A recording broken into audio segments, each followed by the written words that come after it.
All right, let's talk about intelligence. For so long, we've thought about it as this thing you're either born with or you're not, like a genetic lottery. But what if we're looking at it all wrong? Today, we're going to reframe the whole idea, not as a gift, but as a system, an architecture that you can actually design and build for yourself. So let me just start by asking you this. Do you think of your brain as a computer with a processor that's pretty much set in stone? Or do you see it more like a muscle that you can actually train and make stronger? Because really, your answer to that one question changes absolutely everything. Okay, so let's break this down. For years, the myth has been that we're all just stuck with the mental hardware we were born with, right? But what neuroscience is showing us is a reality that is way more exciting. Our brain, our wetware, is unbelievably flexible.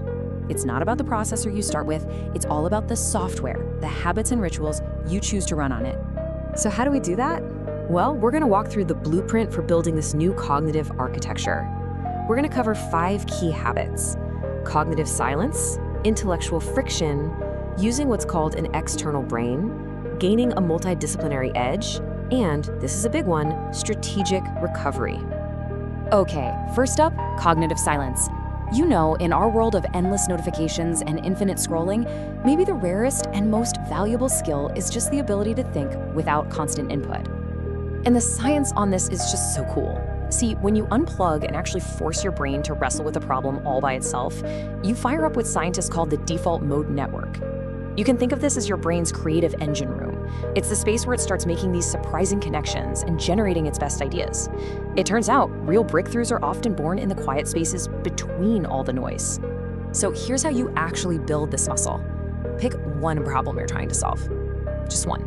And every day for 20 minutes, just sit with it. No phone, no laptop, no podcasts, nothing.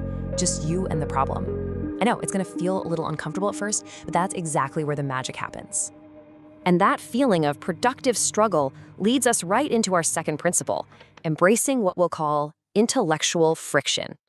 This is all about reframing that feeling of, man, this is hard, not as a sign you're failing, but as the feeling of learning itself.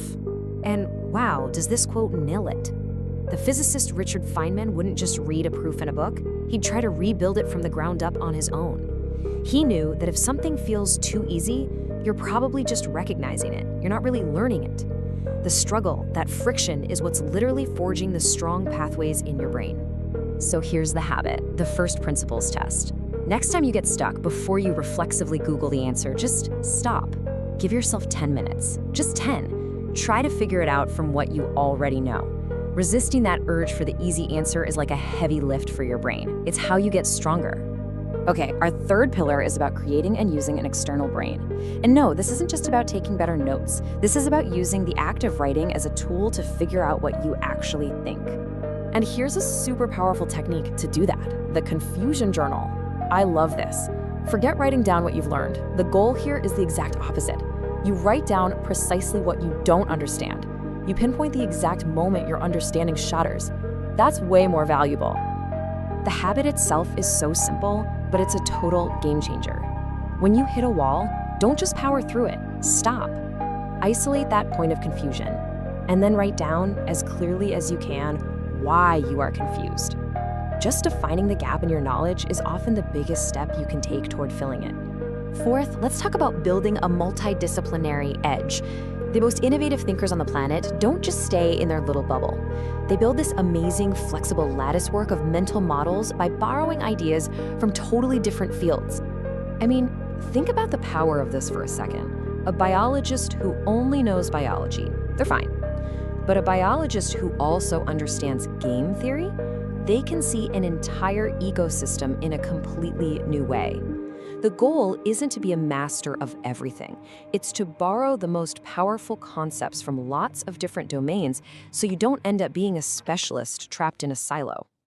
And here's a really practical way you can start. Once a month, just pick a field that has nothing to do with what you do. Find one important article from that field and read it with just one question in mind. What's one idea, one metaphor here that I can bring back and apply to my own world?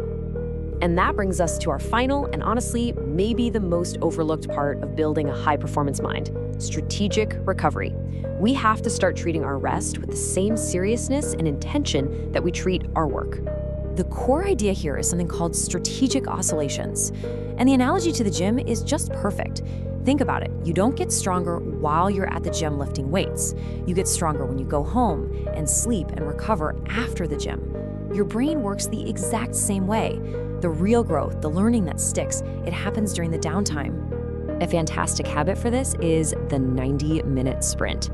Our brains are really designed to work in these focused bursts. So try working in a super high-intensity 90-minute block and then follow it with deliberate rest. And I don't mean scrolling on your phone. I mean a real break, like a short walk or using a technique like non-sleep deep rest. So here's the bottom line. High-performance thinking, true intelligence, it isn't some gift that's just handed out to a lucky few. It's an emergent property.